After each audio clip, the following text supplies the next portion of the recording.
Welcome back to The Patriot. So we've heard from two congressmen. Now we've talked about what national politics, and now we're going to go back to local politics, and we're going to go back to my town, the town of West Seneca, a very, very well-run town at this point in time. So let me give you a little history. I've lived in the town of West Seneca for a long, long time, 60 years, and in that period of time, through the great majority of it, probably 50 years, the town was run by Democrats. Taxes kept on going up.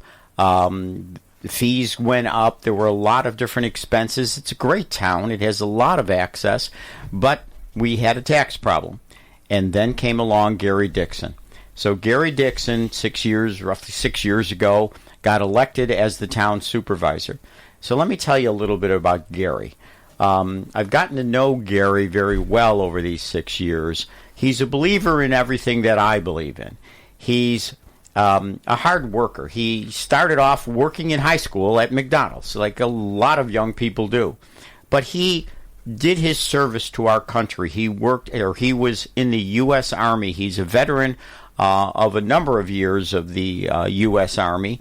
Then he went to the FBI. He had a stellar history with the FBI, worked in Moscow. I mean, it's extraordinary what this man did. This man is all about three things. He's about honesty, he's about integrity, and he's also about humility. And he's about accomplishments. And so, Gary, I'm glad to have you here. I'm glad to have you as our supervisor. Tell us a little bit about your background. I kind of breezed through it, but, give us some more specifics about who you are. Thank you very much, Chairman. Thanks for having me, and good afternoon to everybody. Out of high school, I tried to do a bit. I did a bit of college, and frankly, it was boring. And so I enlisted in the Army. I was in the Army for 6 years. Served in West Berlin back when it was a thing, and got out of there in 1985. Went back to college. Finished college, and then I joined the FBI. And I was an FBI agent for 27 years in Newark, New Jersey for 11 years, which is a great town and a great state, especially if you're looking for crime to investigate. And after that, I went to our overseas office in Moscow, and I was there for 5 years. I was there during 9/11, which was very, very, very impactful, very dramatic. I eventually headed that office for the final 2 years. Went back to FBI headquarters, worked in counterterrorism, managing counterterrorism cases in the Northeast. Then went back overseas to Romania, which was a hotbed of cybercrime at that time. I was there from 2005 to 2010. Then came back to headquarters, working in international operations, running our overseas offices in Eastern Europe. And then I retired in 2015, worked at a couple of banks, eventually M&T in Buffalo, and then I made the fateful decision to start attending town board meetings in West Seneca. That was a great decision for us. And my first, the first meeting was the town was in an uproar over a proposed 12% tax increase. And, I mean, people had the pitchforks out. They were screaming. They were yelling. It eventually was turned down to about 8%, but that was, the die was cast. So I looked around and said, okay, well, who's gonna run against these people who have, from my perspective, mismanaged the town? And talked to a lot of people who had been kind of opposing the regime for quite a while, and they all just pointed their fingers at me and said, well, you are. So I go home to my wife and say, honey, I'm going to run for office. And I'm not just going to run for the council. I'm going to run for supervisor, because if you're going to go in, you might as well go in for it all. And the Republican Party had not run candidates in quite a while, so I was the first serious Republican candidate in years.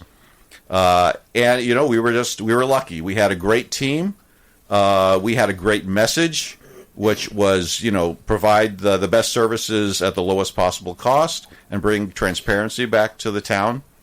and I walked door to door with my fellow candidates. And, lo and behold, two of us won in the election of 2019. And that was the beginning of our renaissance. I was the first Republican candidate, or Republican supervisor, in at least 50 years. Wow. And so I took office January 1st, 2020. And we all know what happened in March 2020. We got the first phone call that there had been someone who had COVID, and pretty soon the whole world's going crazy. West Seneca town government was always open, even if the doors weren't open. We always said, we are not closed. We're open by appointment. If you want to come talk to us, we'll just set up an appointment. You can come talk to us. Once the town kind of opened again, we did town board meetings remotely for a while, and then we started doing them. We went back to open. So, but the biggest accomplishment, and again, this is a team effort. It's a team effort with our fellow electeds. It's a team effort with the employees of the town. But our first budget, and that was two Republicans and three Democrats on the board. It was me and Jeff Picara, councilman. First budget, no tax increase. Second budget, no tax increase. Then we had another election. Two more Republicans got on the board. No tax increase, no tax increase. 5 years in a row, no tax increase in the town taxes. This is the tax that's paid by everybody in town based on the value of their property.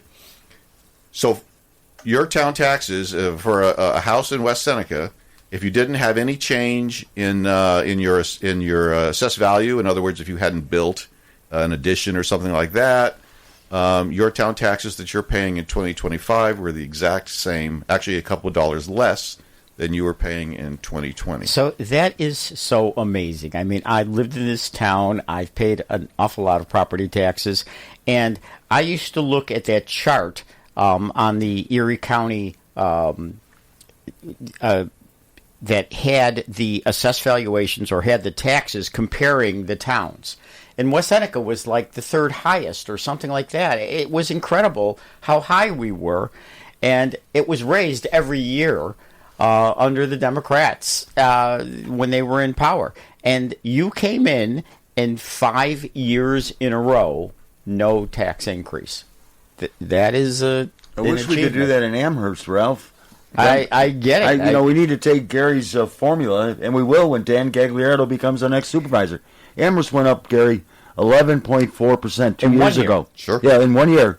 They enacted it 2 days after the election, the all-Democratic town board. And now their deputy supervisor's running for supervisor. If Amherst wants the same old, 40% tax increase in the last 8 years of their administration, Culpa Lavin, then elect Culpa Lavin to get 4 more years of Brian Culpa and more tax increases, or elect Dan Gagliardo. 40% in the last 8 years. We had 0% in the last 5 years. I might move to West Seneca if we lose. I get it. That's why I live there now. I'm very happy to be there. But that's not your only accomplishment, Gary. So tell us more about West Seneca and what's been accomplished. And I know you consider it an effort with your team, and so I understand that. But tell us more about it. Right, and an important part of that team is our highway superintendent, Brian Adams. He is a true leader, and he has gotten the our blue collar workers in the highway, buildings and grounds, sanitation. They are also on board. So in this period where we haven't raised taxes, at the same time we've improved our services. Certainly, the highway department has been doing a lot of work. We have started a program of replacing all of our playground equipment. We have a brand new splash pad. We've kept our pool open. We've done a lot of things to improve the services in the town, while at the same time holding the line on taxes. So, I think we have we're one of the few towns that has a full services, like Cheektowaga, like Tonawanda, like the city of Buffalo. We have our own sanitation, and it's a real, like I said, joint effort, and it certainly involves the public. The public is always an important player in that. It's a challenge, though. I mean, we have our own police department, so you have the expense there. We have our highway department, but like you say, Brian Adams is an excellent highway superintendent and is part of the team that keeps taxes where they are. But what you've done, Gary, is smart growth. So that's important. I've preached everywhere I can that the only way to keep taxes down is you have to increase tax base. And increasing tax base is not a simple thing. It's not just that you put everything where anybody wants it. You have to do it in an organized fashion. It has to be smart growth. And you've done a terrific job at that. That's right. For the last several years, we've had about a 1% increase in our total assessed value, and that is completely due to new businesses or new developments being built in town. These are new tax dollars. So that goes a long way to helping keep the taxes for everybody. So my personal tax bill, my neighbor's personal tax bill, when we have development, that extra money, which 1%, that can equate to around $250,000 to $300,000. That is extra money that the town can use to offset inflation and things like that, without having to raise the tax rate, which in West Seneca, because we haven't had a townwide reassessment, if your tax rate doesn't change, that means your town taxes don't change. So it is the supervisor that prepares the budget. Isn't that correct? That's right. In West Seneca, we're not a huge town like Amherst, so I prepare the budget along with the assistance of the finance director, and but that's not the final word, of course. I just propose a budget, and then it goes to the town board, and we have, unlike in the past, we have open work sessions where the town board gets to question, gets to make amendments, and then once that's finished, then it goes, of course, to the public for a public hearing, and then in West Seneca, it'll be at the town board meeting on October 27th. And then there is a period after that, which the town board and I can, again, consider other amendments before passing the 2026 budget in the beginning of November, probably on the November 10th town board meeting. So one of the other things that I'm especially proud of, and I feel that you've handled in an excellent fashion, is the Seneca Mall development. So the Seneca Mall went down decades ago. Been pretty empty for a long time. There sits 56 acres in the center of the town with all kinds of infrastructure around it, and was going nowhere. Owned by a company that just couldn't bring it about and kind of stood stagnant. Because of your continued efforts, because of the efforts of you, the Chamber of Commerce, we were able to get that property sold and is now in the hands of Benchmark, and we have a development in front of us. Isn't that true?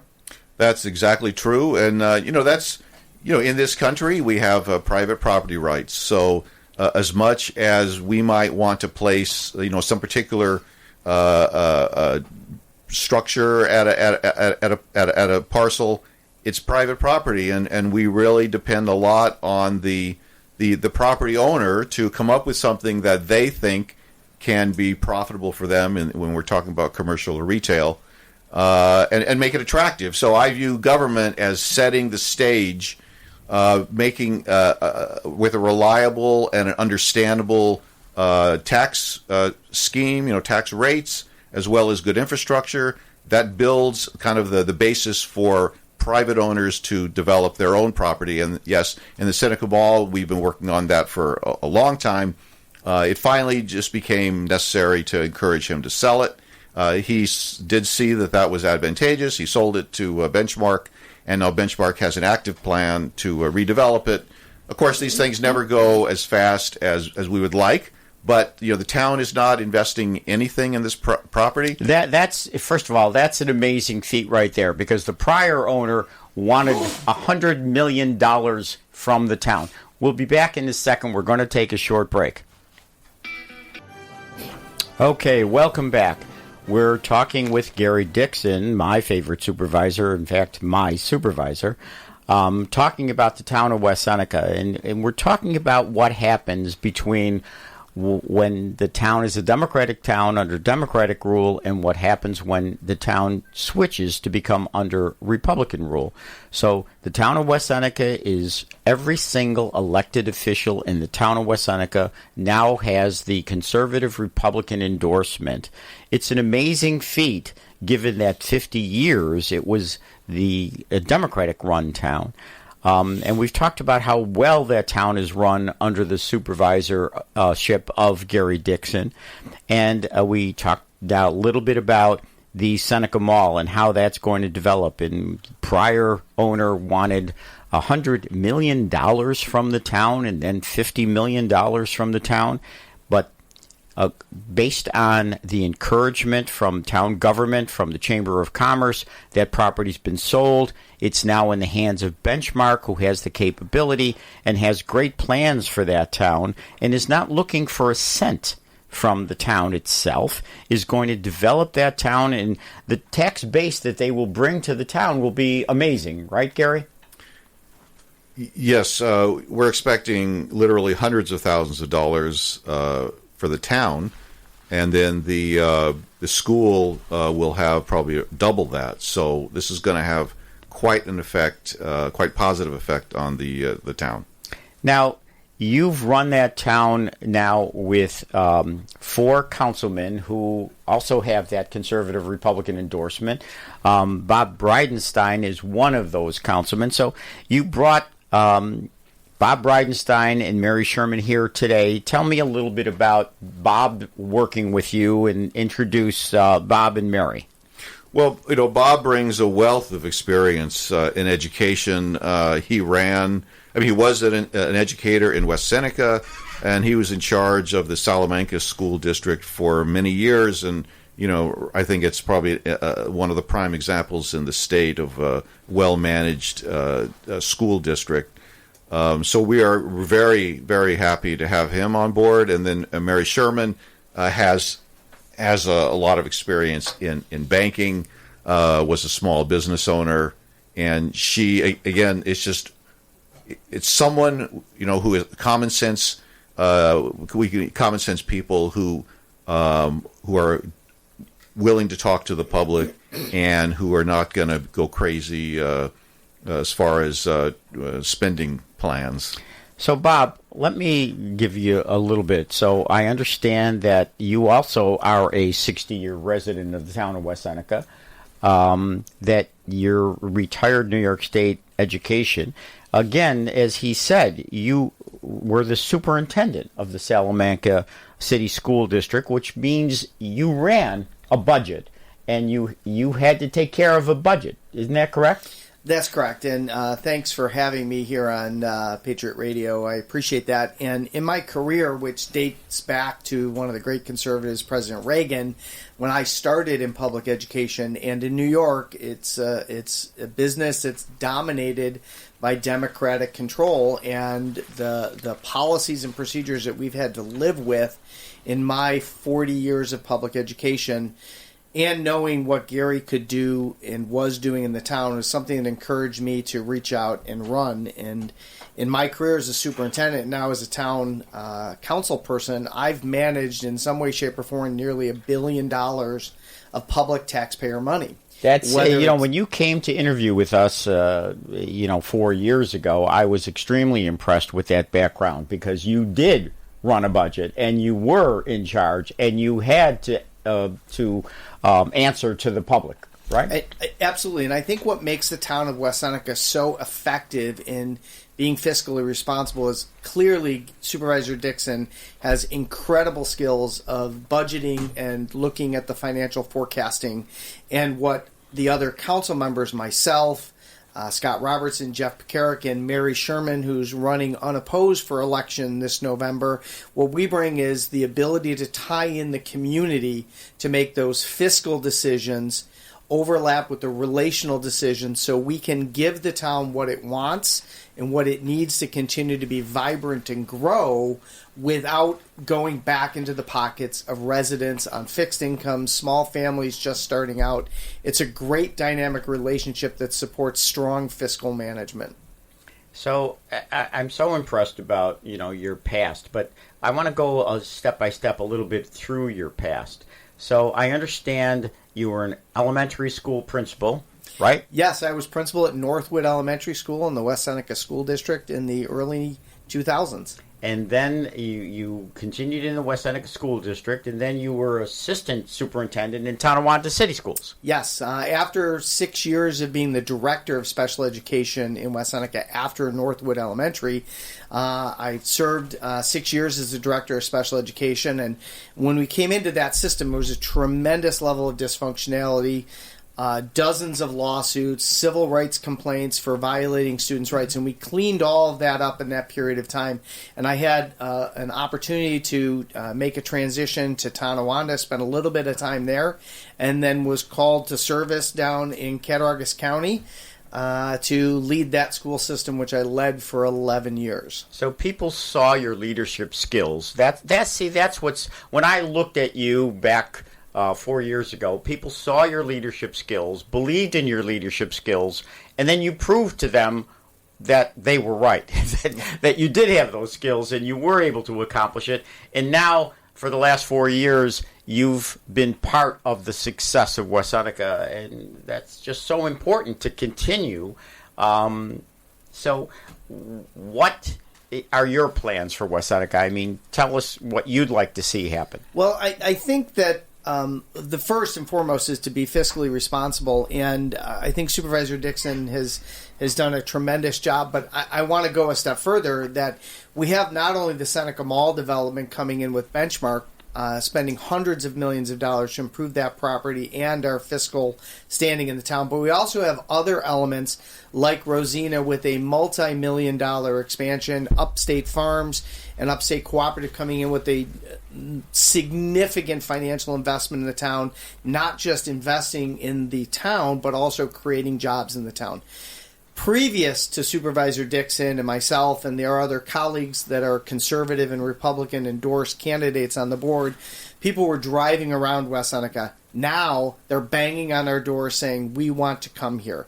We've got smart economic growth. We've got smart development. We collaborate closely with our department heads and our employees. What can we do? How can we do this so that we don't overextend ourselves and miss the mark? We want businesses to come here, set up shop, and endure over time. And when you mix good fiscal policy with common sense solutions and contracts that the town can afford and the employees are thrilled to have, it's a perfect recipe that can be replicated in other towns. Because in my career and my now public service career as an elected official, it seems to me that the other side of the aisle, every answer to every question, regardless of the question, is to raise taxes. I can tell you that is categorically disruptive and dysfunctional for residents and businesses. So, to me, the good and not the bad, the good and maybe the difficult is West Seneca is a post-World War II town. So, our land is pretty well utilized at this point in time. So growth, smart growth, is more difficult in a situation like that. But we've been able to bring it about. Like you said, it's not just the Seneca Mall, which is a tremendous advantage to the town of West Seneca, but Rosina, others that have come to West Seneca and have been properly placed in the town, even Marano with its development, new homes in the town of West Seneca, those homes that are now $500,000, $600,000, $700,000 homes are able to pay more than their fair share or more than their services. So that helps everybody else paying taxes in the town of West Seneca because we have a lot of seniors.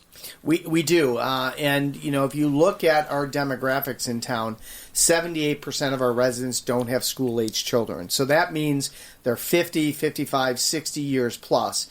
And we have to make sure that we balance their needs and still create a pathway for new families to come into our town. So whether we take the old Bellwood School and work with the developer to convert that into apartments for individuals who want to get out of maintaining their own properties but still stay in West Seneca because we have so many amenities in town, there's the ability to balance that with a strategic, long-term, multi-year budget forecasting, which Gary Dixon does better than anyone I've ever seen, and then working with residents to hear what they say. We love it when they come to the town board meetings and they hold us to what we've told them to. The meetings are spirited, but it makes for better governance in our town, and we've got great developments that are coming online every day in the town. We are actually the center of the county. West Seneca is actually the center of the county.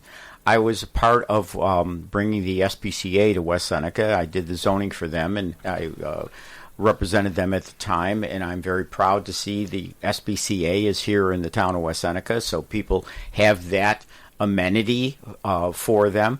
We have a number of throughway exits, throughway, that end in the town of West Seneca, which makes us very easy to get to. I just think the town is now well run, well managed, and the whole deal is obviously to just continue along that line, and that's what you guys are all about, right? I think so, and in my time on the board and the 6 years that Supervisor Dixon has been on the board, we've also made sure that we've invested in the expected services from the town. Our highway and sanitation department are the best anywhere, and I would hold them up to any other township. Pound for pound, they are fantastic. And our town is safe because of the West Seneca Police Department, which I'm also proud to have the PBA endorsement in West Seneca, which has not happened in my lifetime that I'm aware of. And so when you get good people in a room to talk about how we can improve our town, and we do it publicly, and it wasn't that long ago that there was a multi-million-dollar development in the town that happened in the quiet recesses of Town Hall, away from public input, and we have a community center that no one asked for, no one wanted, and it's a beautiful hallway, but it doesn't serve a lot of purpose. And under the current leadership, we're having active conversations about how to improve the town with community input. It's sometimes hard and challenging, but without public input, we don't want to repeat those mistakes of past democratic towns where the answer is just raise taxes and give folks things they haven't asked for. Now, you guys passed term limits. And so, look, I'm a conservative. We're believers in term limits, although I would like to see Gary continue, and I certainly would like to see you guys continue, because when you have good leadership, that is what we need, and especially good leadership that isn't in it for the fact of a salary, or you're in it for public service. Certainly that's what Gary's in it for. I know you're in it for that, and I know Mary is coming in because she's done a lot of public service prior to running for town board. But you do have term limits, right? We do have term limits, and it was something that I campaigned on in 2021 because residents were fed up after 50-plus years of really challenging decisions that negatively impacted their quality of life. And so when I give my word, it's something I'm going to do my level best to uphold. We campaigned on it. We went door to door. Residents overwhelmingly supported that. And now, as elected officials, it's our responsibility to find outstanding candidates to continue that legacy. And that's why I'm thrilled to partner and campaign with my friend Mary Sherman. So there's part, to me, there's part of the very good in term limits. So while we lose an excellent supervisor in Gary, and I hope to be part of Gary's future and hope that Gary's willing to, continue his public service, while we lose that, what we have is the fact that you're constantly looking for fresh blood, new people, which brings new ideas, new energy to the town. And when new people come, and no disrespect to people who've been there, they reach out to people. All right, we'll be back in another short break and talk about this. Okay, welcome back to The Patriot. This is a very interesting hour for me because it has to do with the town that I live in. Now I want to introduce Mary Sherman. So Mary is also running for town board this year. So let me give you a little bit about the background of Mary. She's a lifelong resident of the town of West Seneca. She spent 25 years in banking, led an international team, and developed skills in finance and organizational management. Exactly what you would think you need in a town board member. But just as important, Mary, her parents, her children, and her grandchildren live in West Seneca, so she has a vested interest in making West Seneca great and continuing the effort that's been made by Gary and his team over the last now 6 years. So, Mary, thank you for being here. Oh, thank you, Ralph. Thank you. So, again, I went a little bit through your background, but tell us, give us your background. What was your history? So, you started in West Seneca? Right. I went to college, Niagara University. After graduation, I got married, had children, and I did spend the first 6 years, 7 years staying at home as a stay-at-home mom until my children went to school. So then I went into banking and worked through my career there and finally advanced up into a VP in my banking position in the finance department, where I gained a lot of knowledge about balance sheet and reconciliations and that type of banking. So you're going to be able to help Gary with the budget. I hope so. I Great. hope so. I do have an understanding of the budget. I am on the internal audit committee in town as well, so that gives me some budget experience there. So Bob has great experience, obviously, with Salamanca School District, having to run the budget over there. So now we have three people that, are intricately involved with the budget. Right. And also, I'd like to mention that my husband and I did buy a small business back in, I think, probably around 2006, and that business was in Amherst. And at that point, we made a commitment to ourselves that, hey, we want to move that business into West Seneca, the town that we live in and support on a daily basis. So we did. Within a year, we moved that business to Union Road and then eventually moved on to Seneca Street. So I do have small business experience as well. I like people that that sign paychecks on the front as well as the back. So that's a plus for you, Mary. Okay. What else maybe is very important, I think, in running for running for town council is that I've a strong vested interest in town, as you just said, but I have a multi-generational interest in town. Okay, so not only was I raised here, but my parents still live here. My children, my grandchildren, I have 2 grandchildren that just turned 1. So I want them to remain in town. I want the town to continue to be the kind of town that my children grew up in. They were involved with sports and school and recreation, went to the parks, went to the library. So I want all of that to continue for my grandchildren. So I know you were involved in community service before. So now you're taking on the ultimate community service. But tell us a little bit about that aspect of your life. Okay, my community service, I worked at the West Seneca Community Days for many years, in recent years as well. I worked in the carnivals. I did Habitat for Humanity, and I also worked Meals on Wheels. So you've donated your time. I did. That's, my parents, especially my mother, always taught me that public service is something everybody needs to do.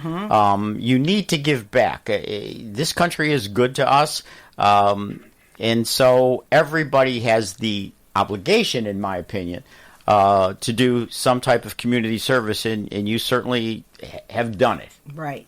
I do. And I enjoy the community service. Like you said, I do feel like I do have an impulse or a feeling that I do want to give back. I think it's extremely important. And I did also recently work on the beautification of the Veterans Park in West Seneca, which I hold very dear. That place is a special place. I love to see that. It's building up. It's just a wonderful spot to go and reflect and to visit. So, Gary, you're going to have another total supporter on your team. Yes, I'm really looking forward to it. Her experience in financing is very valuable. She replaces an outgoing council member who is Susan Kims, who is also very important, longtime dedicated to the town. And so this is just another step in us building the bench, so to speak. We want to bring in people who have good skills, who have a history of dedication to the town. And then that includes even in the one competitive race we have this year, which is for town judge.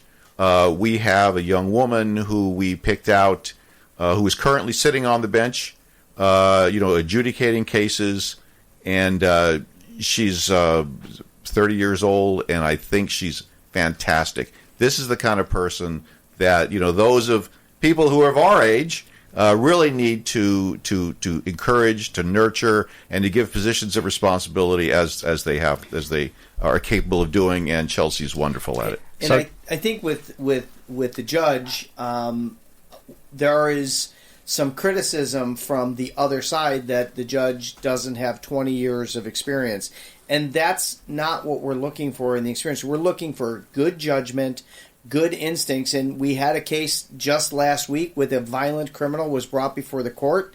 Previous judges would have released them without bail. She held that violent person for bail and made sure that our town continued to be safe. That's the kind of instinct that we want when we build a team that's going to support our town and give us the ability to keep the town moving forward in a positive direction. So Chelsea McDonald obviously is the person we're talking about. Chelsea happens to be 31 at this point. She had a birthday a little while ago. Now, Chelsea works in my law office. She came to work for me roughly a year ago. And I can tell you this. First of all, she has experience. She worked in the district attorney's office. John Flynn told me he was very proud that he hired her, that he thought she was extremely well qualified when he hired her, that she was extremely beneficial to the district attorney's office. She worked in domestic relations at the district attorney's office, so she does have that type of experience. She's been a practicing lawyer now, handling complicated cases, a lot of matrimonial cases, so she's in court on a regular basis. And this is something she's always aspired to become a judge. And now she is the West Seneca Town judge, and she's a breath of fresh air. She's dedicated, she's sincere, she's even-handed, and I think she'll make a great part of the team, and I appreciate that she is on that town board. So getting back to you, Mary, it's more than just that you've done community service. You're willing to listen to the constituents. And that's an important part of being an elected official is, that input from constituents, right? Absolutely. I've already had people come out to me and talk about different situations. I went to a town board meeting. I've been attending those on a regular basis for quite a while. But the last meeting, I spent an hour after the meeting just people coming up to me and talking to me.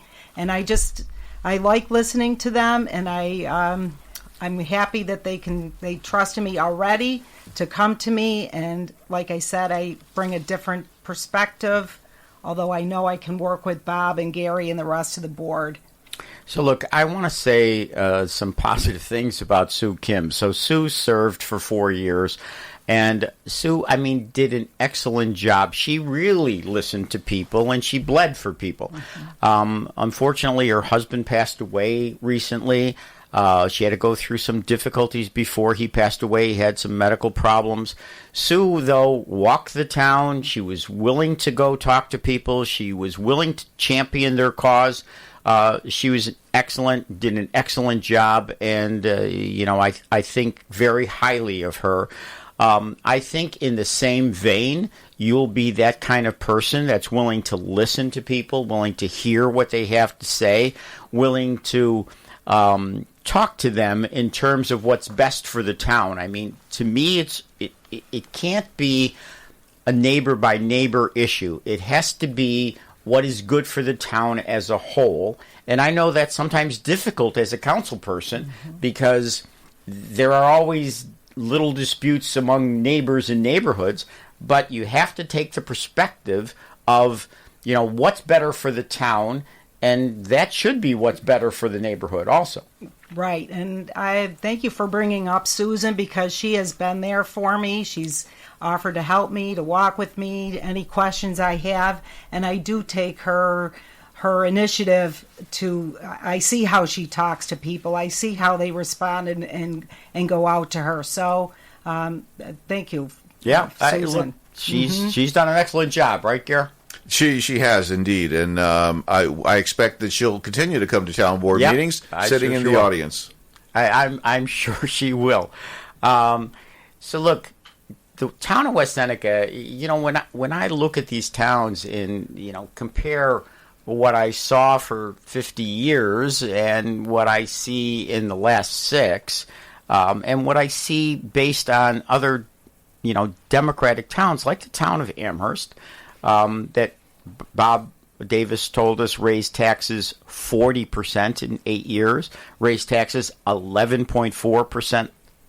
And they did that after the elections. I mean, they told people after last year's elections. Where's the transparency? I mean, they're just hiding it from people. That's not what happens in West Seneca. We have a very open town government. Like Gary said, even during COVID, you could contact the town, make an appointment with the town, come to see. Gary's open to whoever has a question, and I know the town board members are also. We're very spirited, but we're spirited in public, and that makes us better as a town. And again, we have people with background and qualifications and, ability and willingness to do what needs to be done. Public service keeps on coming into my mind. Public service is what these things have to be about, and doing the best for everybody that's there. And that is what I believe you guys accomplish. Okay. So look, I want everybody to know that Bob Bridenstine is running this year. Mary Sherman is running this year. Chelsea McDonald is running this year. We need your vote. We need people to go out to the polls and vote. There are a lot of cross endorsements this year, so there's not as much advertising, but it's important. It's important every single year for you to go out and vote, and it's certainly important this year. So we'll be back next week at this 11 o'clock with more interesting conversation, conservative talk. Thank you.